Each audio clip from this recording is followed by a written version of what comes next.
So there are 7 words, just 7 words that are part of the freedom formula, right? The formula that can lead to financial freedom in your life. And they're so simple that most people will ignore them. Do you know what they are? What's up, guys? Welcome to another episode of Invest Iowa. Today, I have Edward Collins with me. An all-round success, 25 of years plus of experience with helping business become profitable and coaching business owners be more smart about their decisions and their process making, right? So excited to have you here. So excited for you to give me the chance to interview you and pick your brain on how you got where you are and try to extract as much information and knowledge from you. Well, the pleasure is mine. First and foremost, I just want to say I laud you. I'll give you a round of applause because you're creating a community that's really aimed at helping people take their life and their business to the next level, which is literally what I do day in and day out. So I think that's amazing what you're doing. You're creating an atmosphere for people to learn. So all praise goes to you in this. Thank you. Thank you. I guess I never thought about it that way. Well, it's interesting. Like we get involved in doing the things that we do, and it's like being in the middle of the forest, right? It's hard to see the forest through the trees. Yeah. But it's easy for me looking out from outside in to seeing what you're doing. You're actually creating an opportunity for people to learn, and knowledge quite literally is power. Like if you have the information, you can put it in action and you can get a result. And that's really what it boils down to, right? Action leads to result. But the prerequisite of that action is having the information upon which to act. And the consistency of that action, right? Absolutely. The reps matter, right? You can go to the gym and do a workout once and not get a result, think, oh, that was a waste of time. But at the end of the day, if you go to the gym over the course of many, many months, you'll eventually start to see the benefits of the labor you're putting in. But it's also about quality too. Like it's not just doing anything, it's doing the right things. So that's why there's a lot of value in having mentorship and coaches, because they can watch you do the push-up. They can't do the push-up for you, but they can watch you do the push-up, and they can sort of like fine tune what you're doing, like pull your elbows in, like make sure you're keeping your back straight. This is how to utilize the balls of your feet in order to make sure that you're not slipping, and like they can give you all the direction to improve and fine tune so that the result of your action is more pronounced, right? You get a better benefit from what you're putting in. But listen, imperfect action beats inaction every day of the week. So even if you're not going to get mentorship and you're just going to learn on your own, still do something. Go ahead, put it in action. It's better than not doing anything at all. It feels like everything could be considered crucial because unless you're doing everything, you're not doing anything. Yeah. I mean, that's the catch-22 with a lot of stuff that happens in business, right? Like you want to try to master the art of perfection, but perfection is unattainable. So what I'd say is this: like if you move forward with one goal in mind, and that is to create value. If you do that, if you create value, money is the byproduct.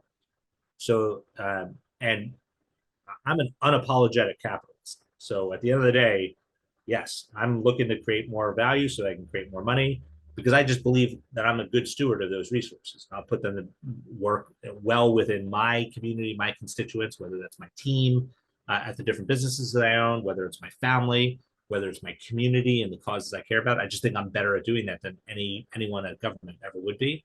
So I'm definitely interested in creating value so that I can create the byproduct of value, which is money. And if you focus on that, no matter what you're doing, if you focus on value creation,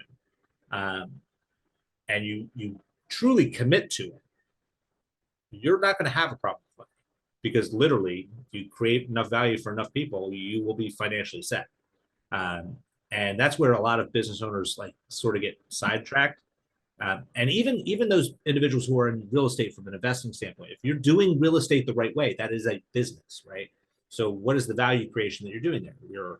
And there's all different spectrums of real estate, right? You have the fix and flippers, you have the wholesalers, you have the Airbnb people, you have the rental arbitrage environment, there's so many different things you can get involved in, but all of those different things are oriented towards value creation for the constituent that is being targeted. And if you figure out how to improve the value that you offer, you'll improve the financial results.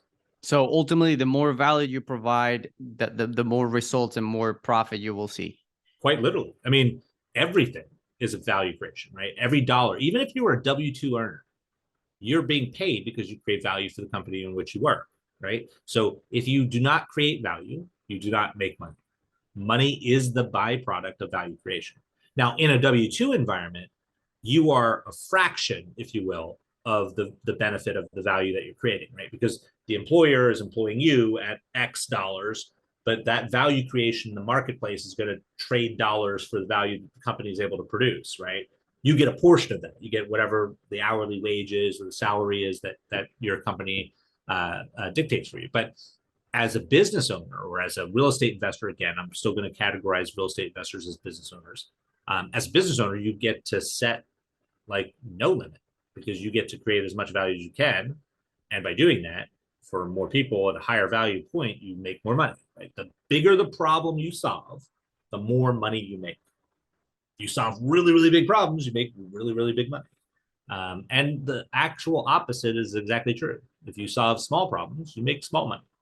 Um, and there's nothing to be wrong with dedicating your craft or your skill set to smaller challenges. Just now you're in a volume game, right? If you're going to solve small problems, you just have to solve a lot of them in order to make a reasonable amount of income upon which to live. My goal for the past 2.5 decades is just to figure out how many problems can I solve. And over the course of those 2.5 decades, I've built and scaled 9 businesses up to and through 6 and 7 figures each. And we still own them. And I spend a lot of time now just teaching other business owners how to do the exact same thing, how to create a life of financial freedom. I consider myself a financial freedom coach, if you will, helping them learn the formulas of success in business so that they can translate those success principles into action on their part and reap the reward.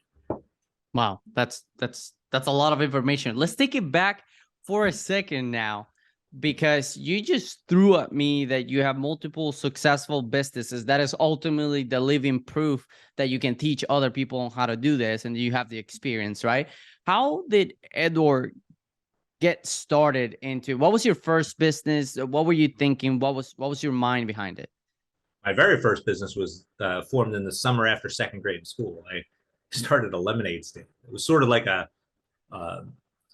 necessity for me. Like I didn't come from money. Like my family, we had to struggle really hard just to get up to the poverty line. So there was a lot of like lack mentality that existed in my family. And I can remember there was one summer, this was the summer after second grade. I can remember watching like a TV commercial during like Saturday morning cartoons. And again, yeah, that's all the only time cartoons were available when I was a kid. It was on Saturday mornings. It was pretty much it.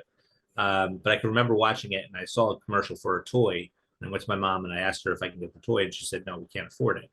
And that's like sort of like the mantra that existed in my family. Again, that mentality of lack.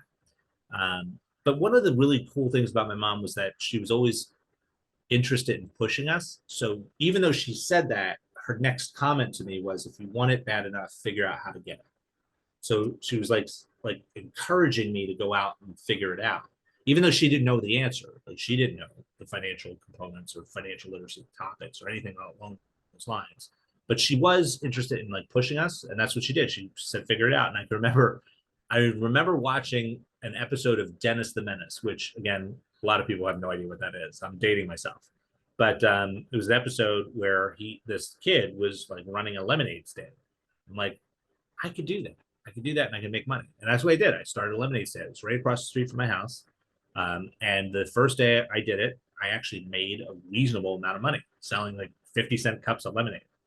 And I can remember I didn't use the money. I didn't use the money to buy the toy. I actually used the money and I went and bought a whole bunch of candy. And I was sharing it with my friends, and my friends were like, well, where'd you get all this candy? And I told them, well, where'd you get all the money to buy the candy? And I told them that. And I started recruiting my friends to run different lemonade stands around the neighborhood. And I would make the lemonade and I would deliver it to all the stands.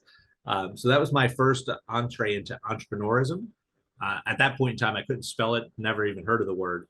But it was my first like taste of like going out and making it happen for myself. Yeah.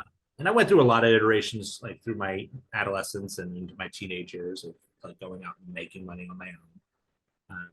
But when I hit like high school level, I sort of got the idea in my head that I wanted to become an FBI agent.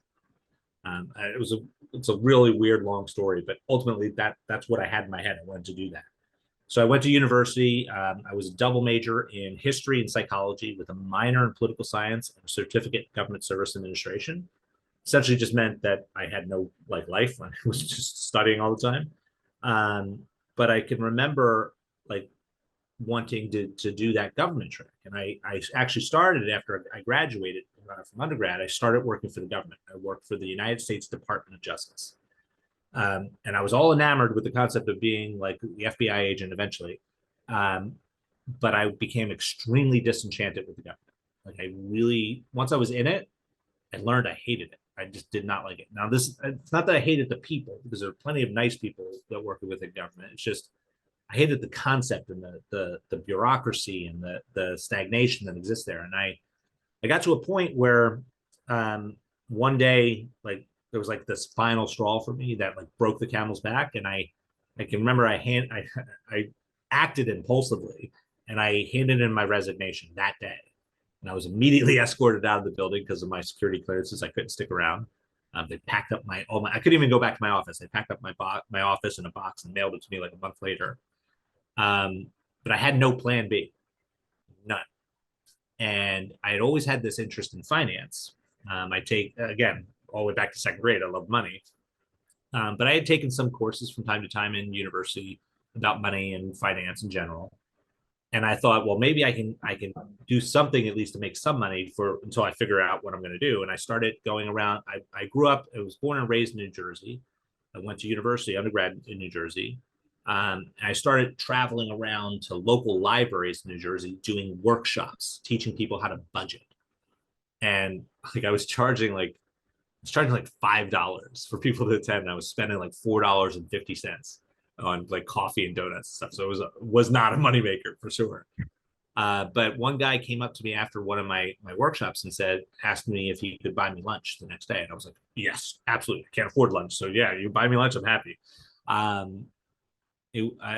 That lunch meeting, he basically asked me, he said, Edward, have you ever given any thought to financial services? Honestly, I'd never thought about it. Not for a business or a career. So I started doing my research, and I opened up my very first financial planning practice in 1998, and 2.5 decades ago. And I did really well in school without really trying too hard. So I just thought I knew everything. I was very arrogant at the time. So I dove headfirst into learning everything I possibly could about the markets and portfolios and investments in general and general financial planning topics. And I really became a great student of that aspect of the business. But what I failed to do was learn how to run a business. Like I literally made, I think, every mistake that you possibly could make in business. I think I made it. Like if there's a book somewhere on some bookshelf that says this is what not to do, I literally took every page and did it. Like I did everything wrong. And to the tune of the first 4 years I was in business, I did not make any money at all. Now you may be saying, well, like, that's not even possible. Well, it is, because I racked up 17 credit cards, 7 personal loans, and I was in debt to the tune of $252,000. And I had no idea what I was doing. Like I was making every mistake possible. I was arrogant. The only reason I had not failed out is because I'm really, really stubborn. And I got to my low point. This was 4 years in. Remember, it was a Tuesday morning. I had woken up. I had all these credit cards. I was past due on everything. I'd woken up to go to work that morning. It was a little after 6 in the morning. I had a knock on my apartment door. And I was like, who's knocking at this hour? I went, opened up the door, and there was 2 guys standing out in front of my door. One of them was holding a clipboard, and they were there to take my car because I hadn't made payments in forever. And that was the car I needed for work, to get to work. And I can remember it was like very surreal. Like I can remember signing the clipboard in like this daze. I can remember handing my key to the car over. I can remember them putting my car on the flatbed and driving off with it. And like in a very surreal moment, I remember closing my door, walking through my little kitchen. To call it a kitchen was probably being very generous. It's like a kitchenette. I had this little round table that barely fit one person, definitely couldn't fit two for like eating in the kitchen. And on top of it was like piles of envelopes. Most of them were unopened um, because I knew what was inside. They were all like past due notices. I remember walking through it, going to the bathroom, opening the bathroom door, and the sink and the mirror was there. And I walked up to the mirror and I looked at myself in the mirror and I said, Edward, what are you doing? Like, because everything I was doing was wrong. Like everything, I'd failed relationships, I'd failed just everything with regard to business. It was just horrible. And like, I had this switch that finally clicked in my head that allowed me to leave my ego in that bathroom. Because when I turned around, I had a completely different mindset. Like I literally knew that I was at my personal rock bottom. I'm not trying to take away anyone else's rock bottom. Everyone has a different one. Everyone's problems and challenges are their own. I'm not trying to diminish anyone else's because I'm sure there are so many worse stories out there. But for me, that was my rock bottom. And I finally realized that I did not have the answers and I needed to seek them.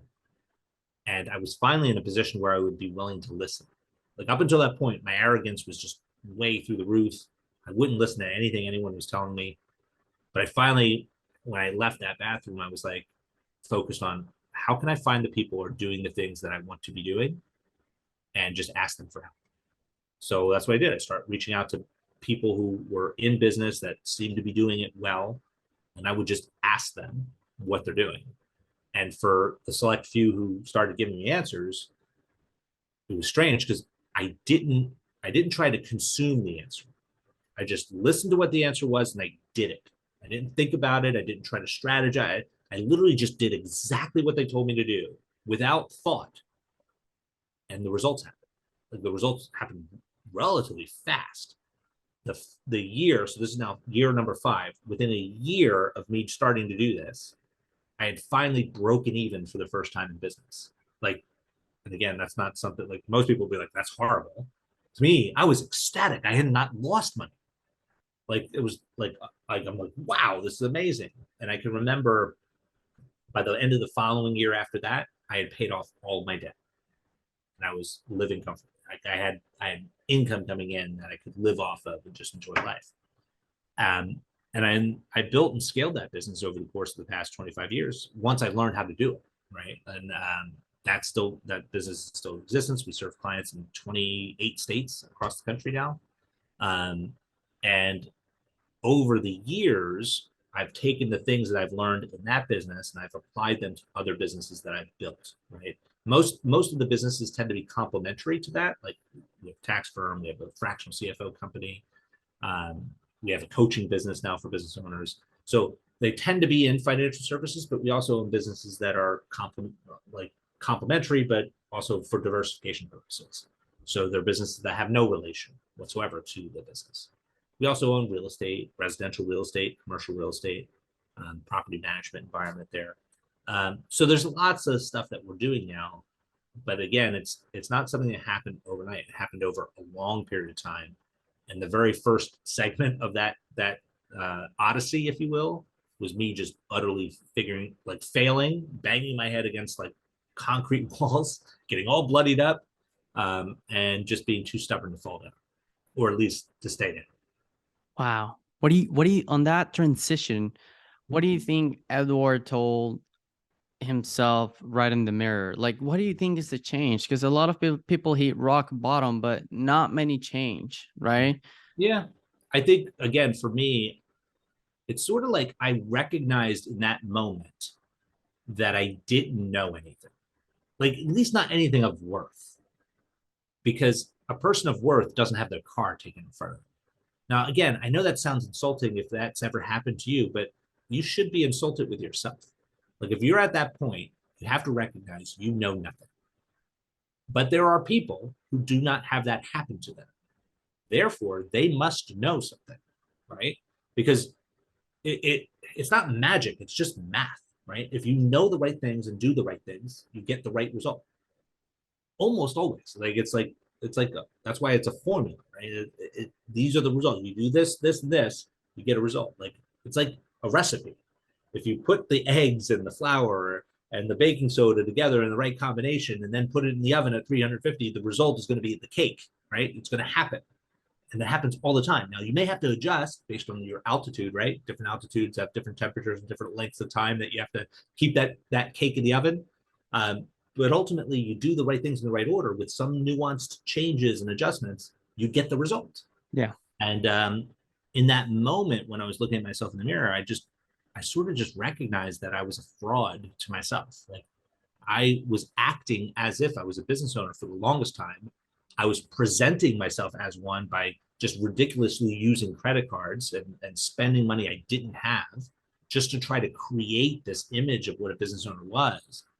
And I recognized in that moment that like that fraud has now just become like the curtain's down. Like the man behind the curtain, the whole Wizard of Oz thing is now being revealed. I have no car.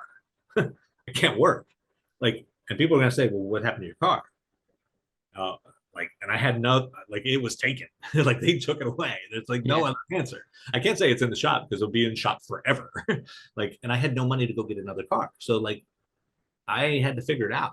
And I recognized that my facade of being a business owner was going to be revealed for what it actually was. I wasn't a business owner. I owned jobs. I owned a lot of jobs. I was the guy trying to figure out how to make sure that the trash was being collected and the lights would be turned on in the morning. And who's the last to leave and organizing payroll. Like I owned all of those jobs. I owned not a business. Like business, there was no system in place. There's no functionality in place for consistent performance, for predictable results, right? And that's really what it's all about, predicting profit within your business by doing the things over and over again that have those results as the byproduct. But yeah, I was lucky enough to allow myself to leave my ego in that bathroom when I turned around and walked out of it. Now there are plenty of people that don't walk out of the bathroom, right? Yeah. So I'm definitely fortunate in that. I'm truly blessed. I'm a very, very grateful individual. But I think a character trait of mine that sets me apart from some is that I am forever grateful. I'm just never satisfied. So no matter what, I'm always going to try for more. Mm. That was what started the spark, if you will. Because once I started seeing the results from doing it, I just then kept doing it, right? It's sort of like you go to a gym, right? You go to a gym and you spend maybe a month trying to do something, you don't see the result. Like even if you're doing something really amazing, like usually 30 days is not going to cut it, right? You're not going to see the result. But you do it for like 7 months, 8 months, you're going to start to see a result. And once you see it, then it's like, now it's real. Now I can just continue doing it. Now you sort of use that as your motivation, your driving force. But if you have to have a character trait, discipline is the one you want to try to cultivate within yourself, because discipline is doing the things that have to be done regardless of how you feel about it. And discipline is the key ingredient to success, in my opinion. If you're going to achieve any type of success, no matter what it is, you get to define that in your own world, your own universe. But whatever success is to you, it is almost always a component of that product is discipline as an aspect, because it's the consistency of doing things regardless of what happens that leads to that result. Wow. Crazy. But going back to what you just said, what do you think about fake until you make it? I have mixed emotions on it, right? I'm totally fine with doing that if you're doing it with purpose. But here's the thing. It really doesn't matter what other people think of you. See, this is a mindset thing that again, now I'm okay with. Like back then I wasn't. So I get it if you're in that stage where you actually care about what other people think of you. Totally understand it, because I used to be that person. I literally just don't care. One, because I believe that most people don't think about you ever, like ever, unless you are physically in their presence or someone mentions your name to them. Even the people who love you do not think about you. So if that's true, the vast majority of people don't think about you. What does it matter what they think? Right. Because at the end of the day, if you do the things that are necessary to get the result you actually want, Okay, let them think whatever they want. I mean, right? So you have to be willing to understand that there are costs to everything. And the cost of the life you want is the life you have, right? Wow. If you want this life, you have to be willing to sacrifice this one because you can't have both, right? You can only have Right. one. You have Right. either the life you have or the life you want. So um, the reality is in the totality of everything, the you're either going to sacrifice for the life you want, or the life you want becomes that sacrifice. Wow. You have to be willing to do the things to get the result. If you are just willing to do the stuff you've already been doing, you will get the result that you already have. There will be no change. That's what most people do. This is not my quote, so but I don't have the attribution. I don't know exactly. I don't remember exactly who told me this or where I heard it from, but I thought it was amazing, right? And I'm going to share it with you and your audience. I'd say it's sort of like writing a book. Everyone writes a book. Every single person who ever exists and lives life writes their own book.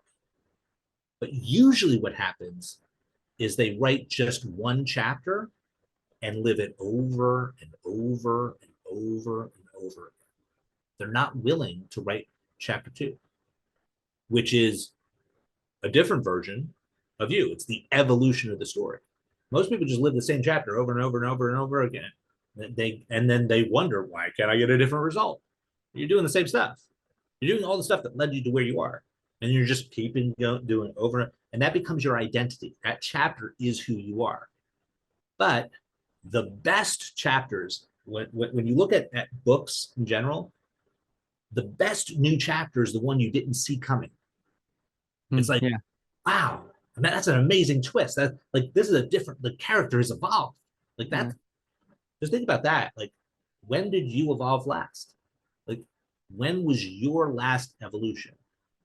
And again, I know that I'm talking a lot of foo-foo stuff, and No, I know what you're saying. I know what you're saying. for the longest time, I was never into that. Like, I was like foo-foo. I had the wrong mentality. But your mindset absolutely matters. And when it comes to business, money mindset matters, business mindset matters, the relationship mindset matters, health mindset matters. All of those things are components because it's all interrelated. If you're extremely unhealthy, I guarantee that there's going to be limits to what your business can do. I just guarantee it. Right. Yeah. You have poor relationships, guarantee you're going to have limits to what your business can do. If you're bad with money, I guarantee there are going to be limits to what your business can do. So health, wealth, and relationships, you want to try to figure out how can you become really good at those core aspects of your life so that they can help to perpetuate the ultimate results that you want out of life. What you just said is so interesting. The last time that I evolved, and I was thinking in my head, the last time I evolved was this morning when a client told me that he's no longer going to be using my services. Mm-hmm. And it was such a good perspective on what we're doing wrong. Yeah. And like I could point out so many fingers, but ultimately if I point out 3 are my way. Yeah. So I'm basically writing another chapter one way or another. Absolutely. And that's a good thing.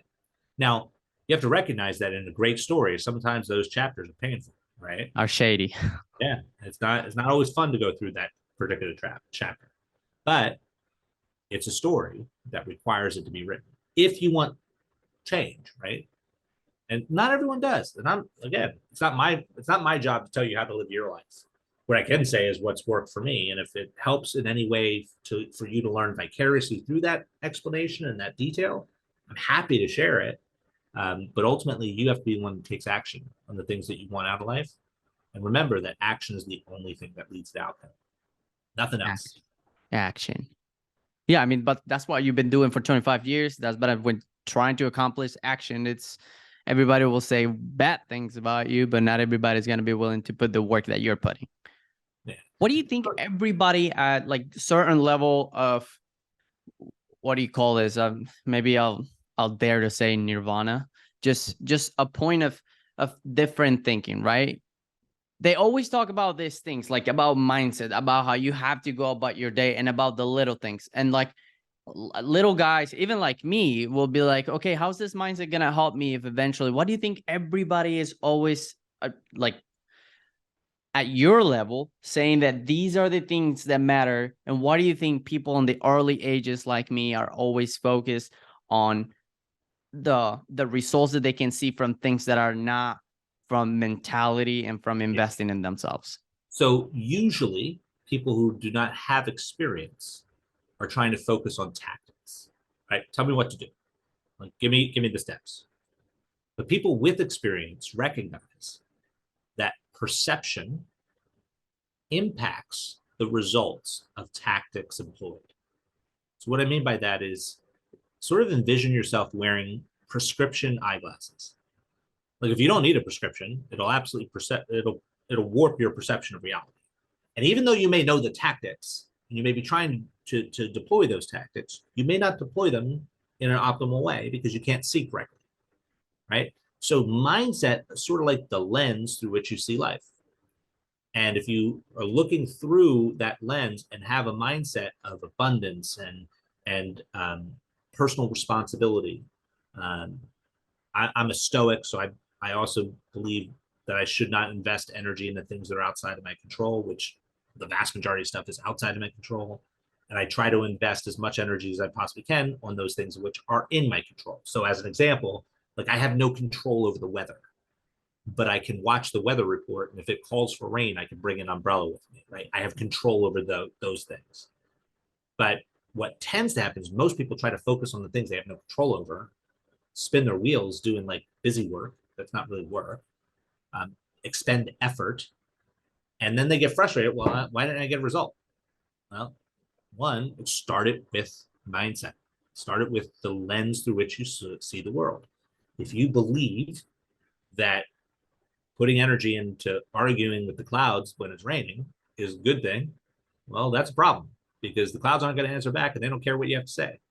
So at the end of the day, that mindset is the right framework through which to begin everything. If you put the right framework in place, then you can start to implement systems. You can start to implement tactics. And you can actually do them in a way that will get the results you desire because you're implementing them correctly based on the right mindset. Like again, if you are, I can hand you um, an amazing meal plan, right? A diet from a dietitian who studied everything about your physiology, taken all the blood work, and they crafted a meal plan for you to become truly healthy from the inside out. Meaning what you're putting in is going to help you with regard to living a long, fruitful life. I can hand that to you. I can tell you the tactics. Go to the grocery store, buy X, Y, and Z, right?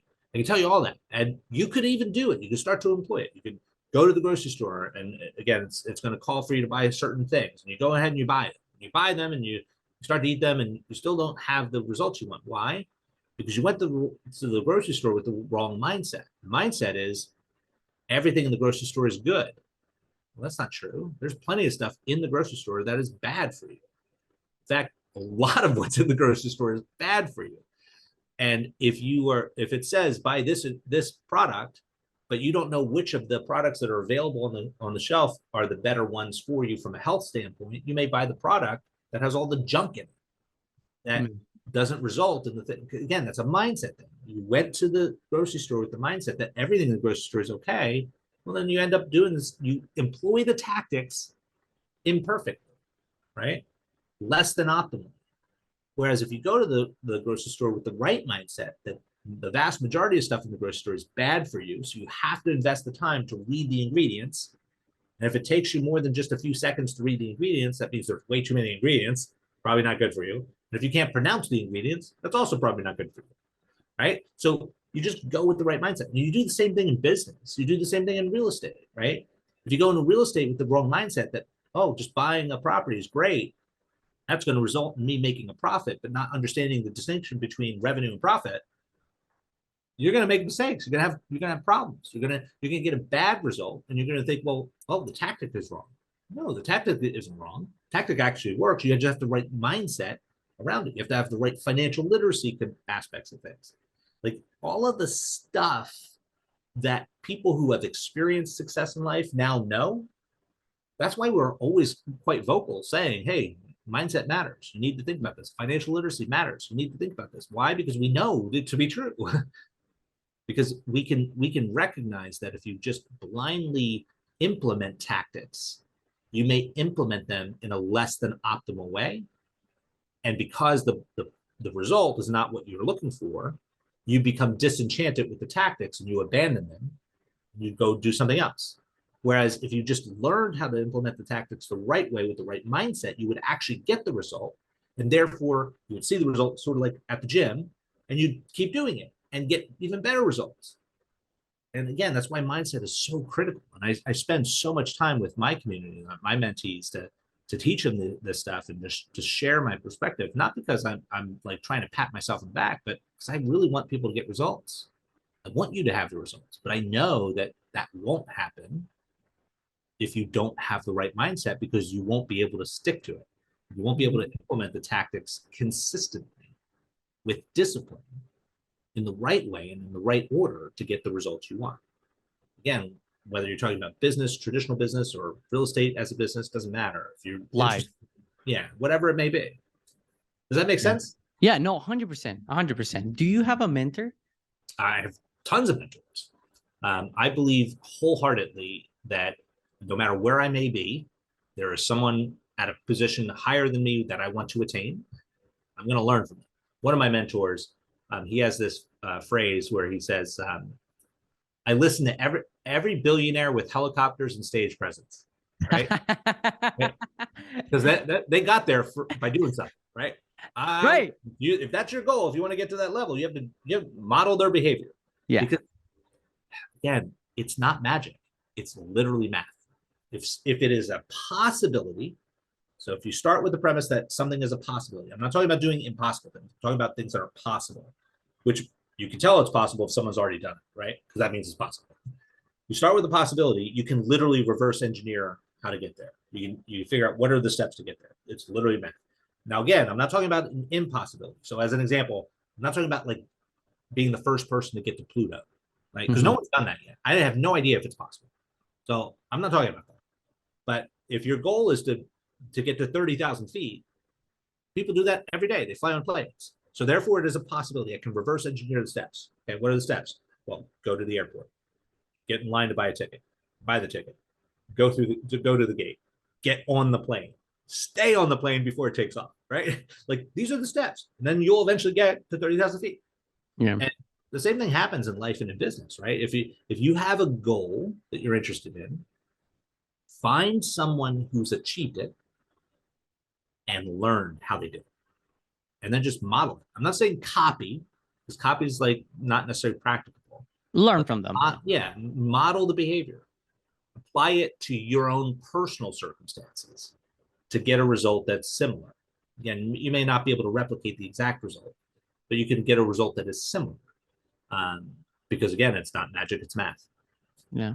What do you think mentors value the most in a mentee, right? Ooh, that's a great point. For me, I can say it's someone who will do it, right? Who will take action, show up eager and interested, and sort of like catch the attention, right? Like, so I've been very blessed with getting to certain levels of traditional success that a lot of people do make outreaches to me. Right. We have a lot of courses and programs and such that people can access and get access to me in a variety of ways. But a lot of people make outreaches all the time. I get hundreds of messages, if not necessarily, I get hundreds of messages daily, but not all of them are like mentee type of messages. But we definitely get hundreds of messages a month that are in that regard. What I can say is that, like, one, you have to stand out. Like you have to do something in order to like even get attention, because someone who's achieved a level of success means they probably are pretty busy, right? They're doing something. Yeah. They're engaged in, and when I say busy, I'm not necessarily saying you're constantly involved in the business, because you could be busy living life. Like if you've achieved success, you should go and enjoy it. Don't wait until you're 75 to travel the world. Like that's not good, prudent use of your time. You want to enjoy the travel, so go out and live life. Like my family and I, we were away for like about 3 weeks in Europe just recently. We just got back. We were a week in Sweden or Switzerland. I'm sorry, we were in Switzerland this trip for a week. We went then from there to Italy for a week, and then we wrapped up in Spain for a week. It was an amazing trip. We had a great amount of fun. Like, I have 2 little kids. My wife had an amazing time. It was just a blast. But we went out and lived life. We went and did it. At the end of last year, we were in the Maldives for a few weeks, then through Christmas, and then we were in Dubai for a couple weeks through New Year. Amazing stuff. Going out and living and exploring life and enjoying the fruits of what you've put into it. But if you've achieved success, it's high probability you're busy. So you have to stand out. That's the first thing. Capture attention. But once you've done that, keep attention by doing, right? So if a mentor gives you counsel, like for instance, I had one individual that was constantly reaching out and again, standing out because of the consistency, and asked me a question, and I answered the question. He asked me, like, what books should he read? And I gave him 3 books to read. So these are the 3 books that you absolutely should read. Go ahead and do it, and then come back. And like a couple months later, he started reaching out again and again and again. My first question was, what did you think of the books? He hadn't read them, and I have not replied to him since. I gave him something to do that I honestly believed would add value, and he chose not to do it, which is perfectly his right. But it's also my right then to move on to those who are interested in implementing, because I want to see result, and unfortunately I can't see result for everyone. So I'm going to dedicate my time to people who are actually going to implement, because it makes me feel good when I see them do good, right? If I see them get good results, I feel good about that. I know that they sound arrogant. I don't mean it that way. It just gives me pleasure. That's cool. I'm happy that I was able to offer some value there. But if I give you an ingredient and a recipe and you choose not to do it, and it's sort of like, well, why would I ever try it again? Yeah. So if you're going to find a mentor and you're going to do something, or they're going to share something with you, put it into action and then share the result with them. Let them know that it had positive impact, because then they'd be really inclined to do it again. At least from my perspective. I'll take that any day. From your perspective, and I would like to know a little bit, because this is real estate and we need to touch based on this. What's your relationship with real estate? At a business level, it's super important to know what real estate is, because a lot of the tax strategies are going to come close with real estate, the best strategy proven so far.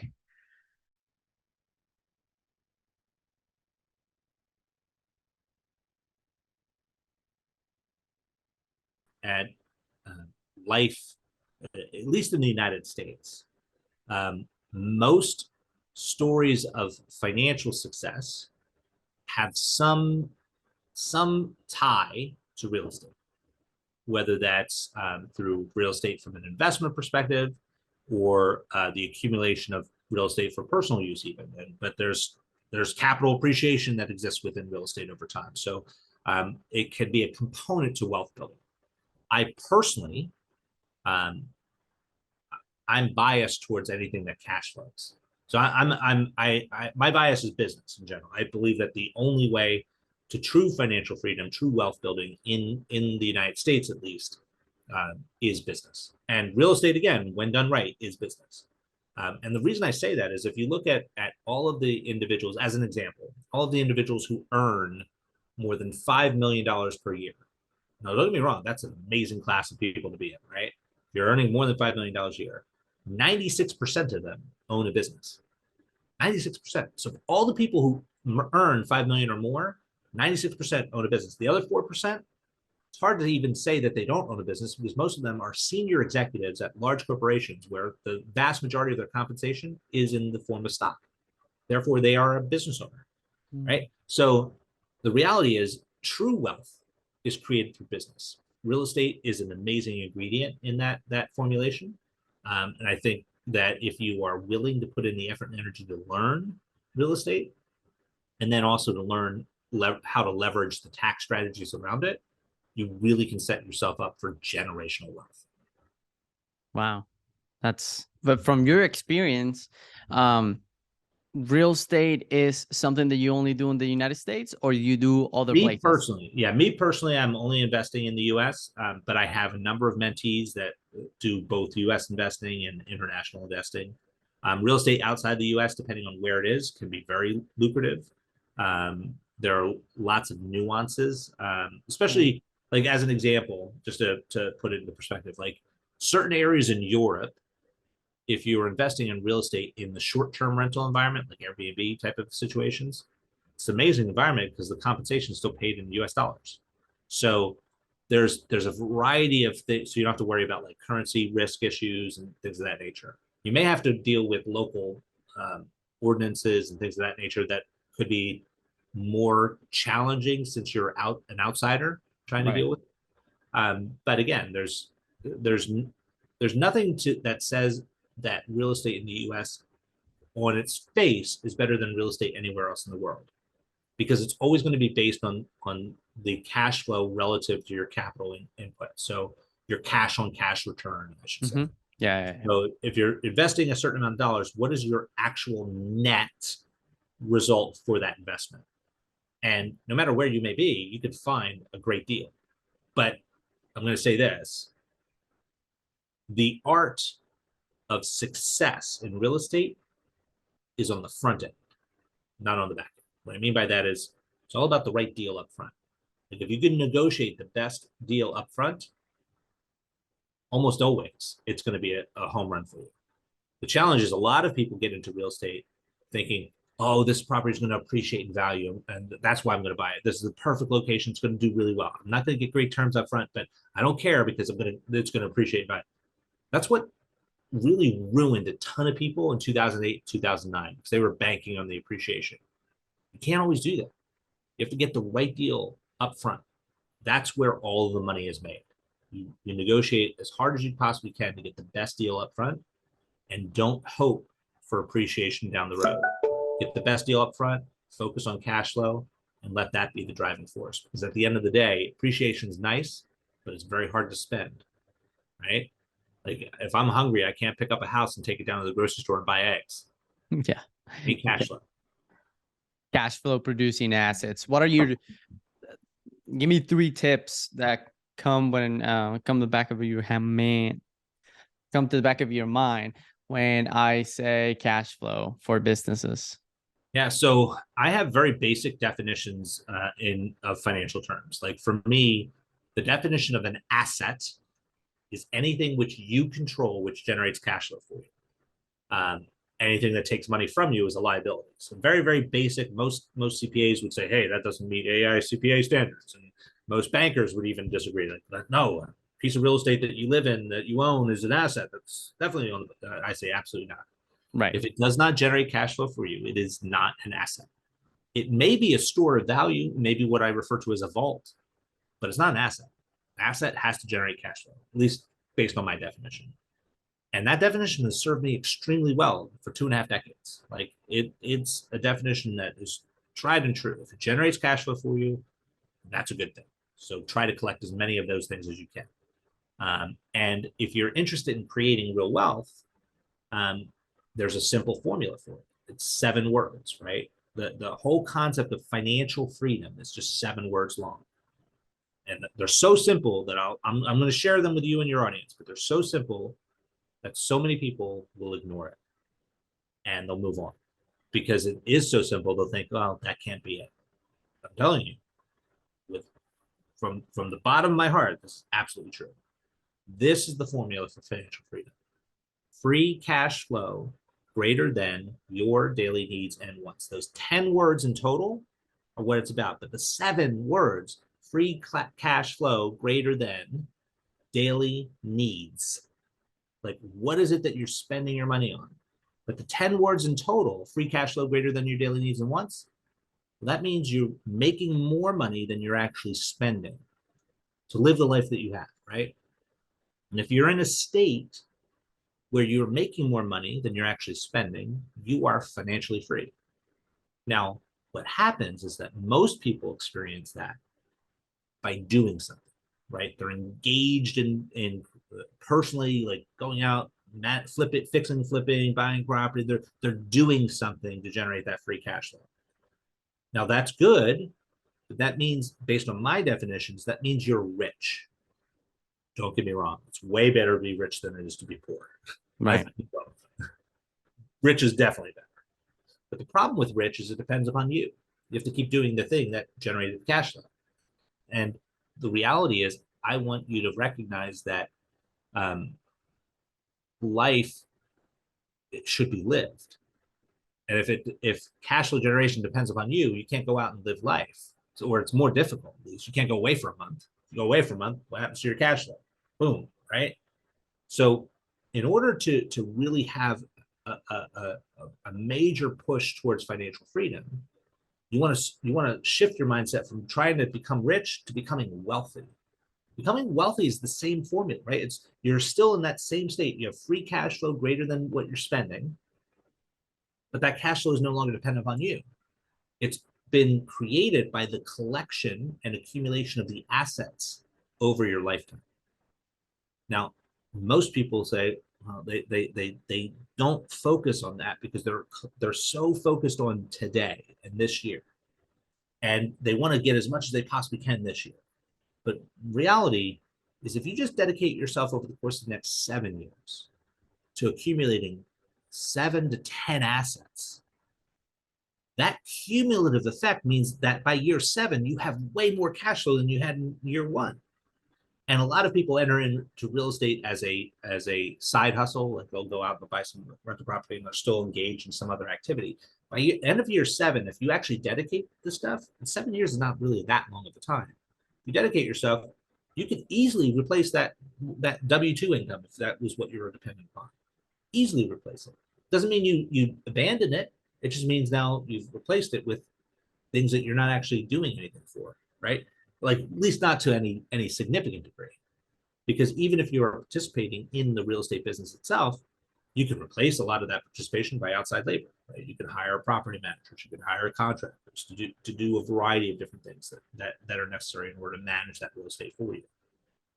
But it really all boils down to collecting assets, right? Going out and asset gather, like, find as many assets as you possibly can, take control of them, because that's what makes it an asset for you, and leverage that cash flow.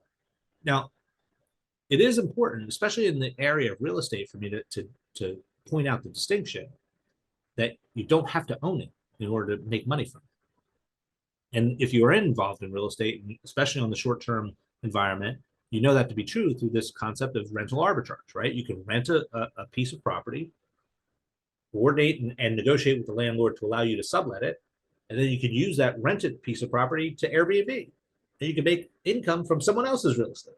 So you don't need to own it, but you do need to control it, so that you have the ability to say what happens with the cash flow that's generated therefrom.